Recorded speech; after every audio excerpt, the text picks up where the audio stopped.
rehearsals? You talking? The National Dance Institute in PI, New Mexico. Loaned us their stage and I their love kids. it. We are here Adorable. looking through this whole awesome book here. This is Sherry Malone, the CEO of the Lovelace Women's Hospital, and you guys have a new book out. We do. And this is great. It's called The Story of You. This is full of all New Mexico models and New Mexico kids in Yes. here, and this is so much fun. And you guys at the Women's Hospital are kind of doing just great fun things like this these days, right? We do love doing different things. Yes. So this is part of a whole new project that you guys are working on, right? Right. It's actually an exciting thing because we're partnering with Mission Graduate, and their goal is We to do try too to. at the Brew. You do at the Brew as Yeah, well. the Good. Mission Graduate good. folks are great. Well, they're trying to, of course, increase college graduates, Right. and the only way you can do that is kind of starting way back at birth.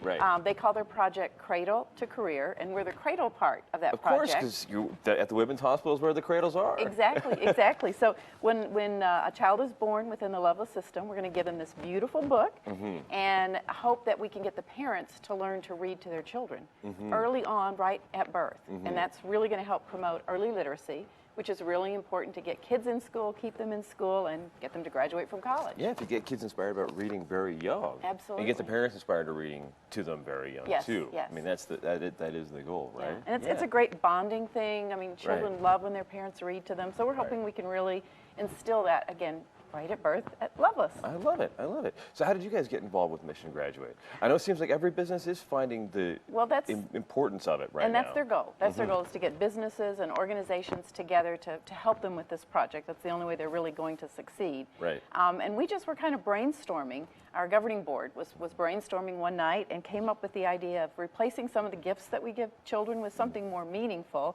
And I don't know how we came up with this, but we said, let's write a book. And then It's you had hard to write a book. Right. Well, we'll talk to Ashley about that in a minute. Like you think it's easy, and you have a little story in your head. No, it was hard. We actually had to use some outside help. My husband actually is a writer and said, great. "You're never going to get this off the ground. I'll write the book for you." So he started it. Oh, good. And then we've tweaked it and added to it, and we had some great volunteers. Everybody volunteered to help with this. The photographer, Michael Barley's incredible. He's well known in Albuquerque. Oh, absolutely. He volunteered his time. And that's his style, actually. Now that you mention it, the kids like in the poses. That's absolutely his style. Yeah, he's incredible. Yeah. And then Laura Hatfield is a graphic designer, and she helped design it and illustrate it, and she also gave of her time, and we just had tons of people that helped us get this off the ground. That's very cool. But at the hospital, you guys are doing a whole bunch more stuff too. Like, what are some of the major projects you guys are embarking on right now? Well, one of the projects we're hoping to embark on very soon is expanding our emergency department. We've become very busy, as many hospitals have across the country in their ERs. We are bursting at the seams. So we're really hoping we can do an expansion and actually add a little OB/GYN piece to that emergency department. We think we can do something very special in the ER at Lovelace Women's Hospital. That'd be cool. Are you guys finding that, since new healthcare laws took effect and I mean, more people, I think, are just seeing their doctor now. I think now people have insurance. Right. And so it really kind of gives them the avenue to get the health care that they need.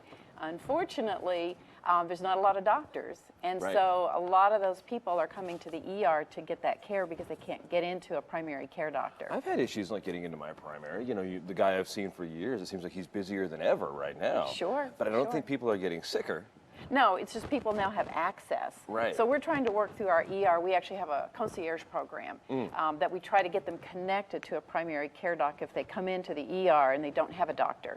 So we're trying to help with the whole process, but it does mean our ERs are really, really busy. Right, yeah. So what's the alternative that you guys recommend people do rather than going to the ER? I mean, are there new physicians we'd love for them to get in with a primary care physician, and we can help them. They can call our care concierge line, and we can get them hooked in with a doctor so they don't have to come through the ER for that initial visit. But if they do, we'll still help them that way as well. Right, right. And though the hospital is the women's hospital, you guys serve everybody, right? Yes, yes. And I think people think, I can't go there unless I'm a woman.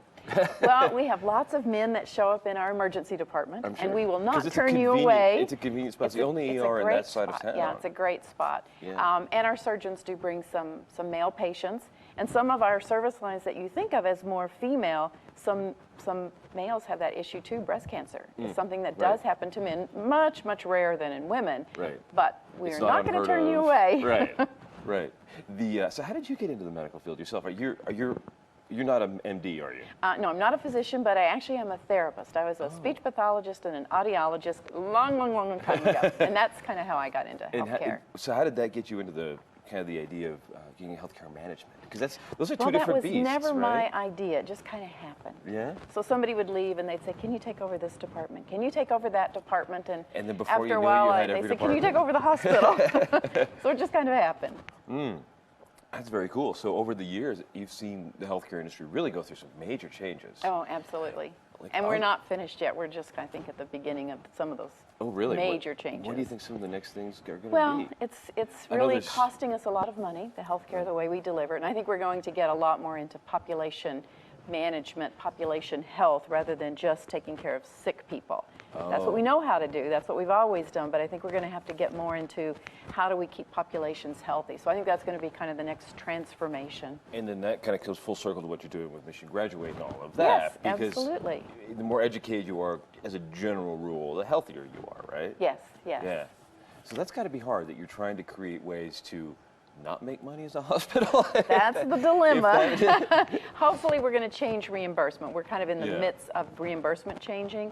Not quite there yet, so it is hard to plan ahead when you're not paid for that yet. Right. But it is moving into that direction. So Right. we will get paid, I think, a different way than we do now. That's Yeah. why it's a transformation. Right, paid for maintenance care rather than for catastrophic care. Well, and probably paid more for the population rather than each time you come into the hospital, which then would encourage us to figure out ways to keep you out of the hospital. So I think it'll kind of really be a big flip for us in healthcare. Right, right. And beyond that, I know that there are all kinds of new therapies. We had on the folks from UNM Cancer Center yesterday talking about it's just amazing cancer research. It's incredible. Isn't it? Like they're finding like personalized medicine and those kinds of things.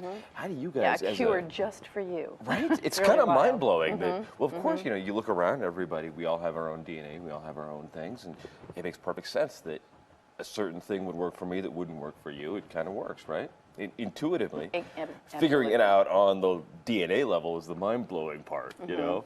Are you seeing that in the clinical side already? Is that really getting to the point now where you guys can use those therapies at the It's hospital? still a little bit more in the research stage. It's still more at university settings, but Right. it won't take long until that will become kind of The standard everyday of care. That's pretty cool. That's very cool. So what else you got? You guys have the book, and that's Yes, we have a beautiful book. This is the story of you, and this is it's the brand new book that everybody who has a baby at Lovelace gets one of these. This is Absolutely. a lot of fun, and we'll see if we can get this on camera here.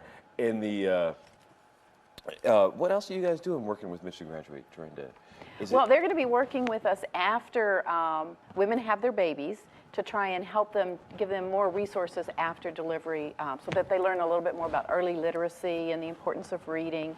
So we are excited that they're going to continue to partner with us. That's very cool. Well, and just briefly, we got about 30 seconds left here. Can anybody get one of these books, or do you have to? Or do you have to have The way a you get baby the at book Lovelace? is to have a baby at Lovelace. All right, and then we'll be talking to Ashley Biggers in just a couple of minutes, and she'll tell us about how hard it really is to write a book. And I concur, it is hard. It's not as easy as anybody thinks. You can't just sit down and write it. All right, we'll be back in a couple of seconds on the Morning Brew with friends. I'm gonna see here if there's some of my friends had babies recently. We'll see if they're in here.